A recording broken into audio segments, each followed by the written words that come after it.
शिवाय। ओम नमः शिवाय। ओम नमः शिवाय। शिव महापुराण सप्तम वायव्य संहिता 35वां अध्याय। उपमन्यु चरित्र वर्णन। वायु बोले, जब उसकी लपट देवताओं को लगी तब वे बैकुंठ में श्री नारायण जी के पास पहुँचे और प्रणाम कर सब समाचार कहा। उसे सुन भगवान पुरुषोत्तम शिव जी को देखने की इच्छा से मंदार पर्वत को गए और देव को देखकर प्रणाम कर हाथ जोड़कर बोले, हे भगवान, कोई उपमन्यु नामक ब्राह्मण दुखी होकर अपने तप से जगत को जला रहा है, आप उसको वहाँ से हटाइए। तब देव महेश्वर ने कहा, अच्छा, आप अपने स्थान को जाइए, मैं उस बालक को निवारण करूँगा। देवताओं का समाधान कर शिव जी ने उस स्थान में जाने की इच्छा की। परमेश्वर ने इंद्र का रूप धारण कर उपमन्यु के अनुग्रह के लिए उसके आश्रम पर जा पहुँचे। तब उपमन्यु ने उन्हें प्रणाम किया और कहा, हे देवेश्वर, आपके इस आगमन से मेरा यह आश्रम आज पवित्र हो गया। तब इंद्र रूपधारी शिवजी ने इस प्रकार कहा, हे शिवव्रत, तुमने अपने तप से मुझे बहुत प्रसन्न किया, वर मांगो। मैं देवताओं का राजा त्रिलोकाधिपति इंद्र हूँ, जिन्हें सब देवता नमस्कार करते हैं। हे विप्रषि, तेरा कल्याण हो, तू सर्वदा मेरा इसी प्रकार अर्चन करता रहे। मैं तुझे सब कुछ दूंगा, परंतु उस निर्गुण रुद्र का तू त्याग कर दे। यह सुन उस मुनि ने अपने धर्म में यह विघ्न माना। पुन पंचाक्षरी मंत्र का जाप करने लगा तथा इंद्र से बोला, आप देवाधिपति रुद्र को नहीं जानते।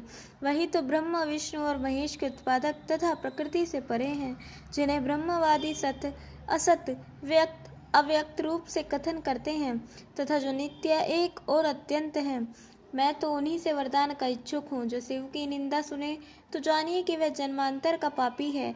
शिव की निंदा सुनते ही वह उसी क्षण मर क्यों नहीं गया? यदि वह उसी क्षण मर जावे तो उसे शिवलोक मिल जावे। हे सुराधम, मुझे दूध भले ही ना मिले, परंतु मैं तुम्हें आज शिव शस्त्र से अवश्य ही मारूंगा। ऐसा कहते हुए उपमन्यु ने प्राण त्याग की इच्छा की और वह इंद्र को मारने के लिए उद्यत हुआ। उसने घोर भस्म उठा उसे अघोर मंत्र से अभिमंत्रित कर इंद्र के उद्देश्य से बड़ा शब्द किया और शिव के चरण कमलों का ध्यान कर अपना शरीर त्यागने की इच्छा की। उपमन्यु के छोड़े हुए उस अघोरास्त्र को नंदी ने धारण किया। फिर तो अपने वास्तविक रूप में स्थित हो उन परमेश्वर ने उपमन्यु को अपना चंद्रभाल रूप दिखाया और हजारों दूध के सागर, अमृत के सागर, दही के सागर, फल और भक्ष्य भोजनों के सागर तथा पुओं का पर्वत बालक को दिखाए। उपमन्यु ने देखा कि देवी सहित शंकर वृषभ पर स्थित हैं और उन्हें चारों ओर त्रिशूल आदि से घेरे गणेश्वर खड़े हैं। उपमन्यु भी आनंद सागर में मग्न हो दंड के समान पृथ्वी पर गिर पड़ा। भगवान शंकर ने उस अपने पास बुलाकर कहा, हे पुत्र, अब तुम्हें सभी प्रकार के भक्ष्य भोज्य प्राप्त होंगे और अपने बंधु बांधवों सहित तुम सर्वदा सुखी रहोगे। हे बड़े भाग्यशाली उपमन्यु, अब आज से यही पार्वती तुम्हारी माता हुई और मैंने तुम्हें अपना पुत्र बनाकर क्षीर सागर दिया।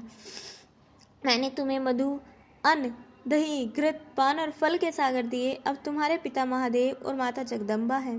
साथ ही मैंने तुम्हें अमर भी कर दिया। ऐसा कहते हुए महादेव जी ने उसे कुमार तत्व प्रदान किया तथा साथ ही ब्रह्म विद्या से भी उसे देवी ने संतुष्ट कर दिया। पश्चात उपमन्यु ने उन देवेश परमेश्वर से यह प्रार्थना की कि हे परमेश्वर, अब आप मुझ पर प्रसन्न होकर अपनी अव्यभिचारिणी भक्ति मुझे दीजिए। तब ऐसा सुनकर महादेव जी ने प्रसन्न हो उपमन्यु से कहा, हे पुत्र उपमन्यु, अब तुम्हें कोई दुख न होगा और तुम अजर अमर होकर सर्वदा तेज और ज्ञान युक्त रहोगे। तुम्हारे बांधव, कुल और गोत्र सर्वदा अक्षय रहेंगे। हे ध्वज श्रेष्ठ, तुम्हारी मुझ में निरंतर भक्ति होगी। हे द्विजोत्तम, तुम जहाँ रहोगे वहीं तुम्हारे आश्रम के समीप मैं रहा करूँगा। ऐसा कह करोड़ों सूर्य के समान कांतिमान शिवजी अंतर ध्यान हो गए। इति श्री पंडित राम लग्न पांडे द्वारा श्री शिव महापुराण की वायव्य संहिता के पूर्वार्ध का भाषानुवाद संपूर्ण हुआ। शुभमस्तु। बोलिए उमापति महादेव की जय। शिव महापुराण सप्तम वायव्य संहिता उत्तरार्ध प्रारंभ। पहला अध्याय। पाशुपत व्रत से श्री कृष्ण को पुत्र सांब की प्राप्ति। ऋषियों ने कहा, हे भगवान, आपने यह जो महात्मा उपमन्यु का चरित्र वर्णन किया उसे हमने सुना। धौम्य के बड़े भाई उपमन्यु का भगवान श्री कृष्ण चंद्र ने दर्शन कर उनकी आज्ञा से पशुपत व्रत कर यह परम ज्ञान पाया था, जिसके संबंध में हम पहले भी कुछ सुन चुके हैं। इस प्रसंग को आप फिर से कहें। तब वायुदेव ने कहा, जब श्री कृष्ण पुत्र प्राप्ति के लिए मुनियों के आश्रम में गए थे, तब वहाँ उन्होंने शिवजी के परम भक्त उपमन्यु जी को मुनियों के मध्य में देखा तो उन्हें बड़ा आदर से उन्हें प्रणाम कर उनकी 3 प्रदक्षिणा की, जिससे उनका सारा क्रम मल दूर हो गया और महानुभाव श्री कृष्ण को निर्मलता प्राप्त हुई। यह देख उपमन्यु जी श्री कृष्ण जी को सारे शरीर में अग्नि रीति भस्म लगवाया और 12 महीनों का पाशुपत व्रत करने को कहा। श्रेष्ठ गुरु की आज्ञा से पुत्र प्राप्ति के लिए श्री कृष्ण जी ने सांब शंकर जी का तप करना आरंभ किया। तपस्या के 1 वर्ष पश्चात शिव पार्वती ने अपने गणों सहित उन्हें दर्शन दिया और कहा, वर मांगो। तब श्री कृष्ण चंद्र जी ने उनकी बड़ी स्तुति की। उससे प्रसन्न हो शिव जी ने अम्बा और गणों सहित उन्हें पुत्र दिया। इसी से उन्हें जामवंती के पुत्र का नाम सांब रखा। इस प्रकार पराक्रमी श्री कृष्ण जी ने महर्षि से ज्ञान लाभ किया और शंकर जी ने उन्हें पुत्र का लाभ हुआ। जो इस कथा को नित्य कहेंगे, सुनेंगे या सुनावेंगे, उन्हें श्री विष्णु जी का ज्ञान प्राप्त होगा और आनंद होगा।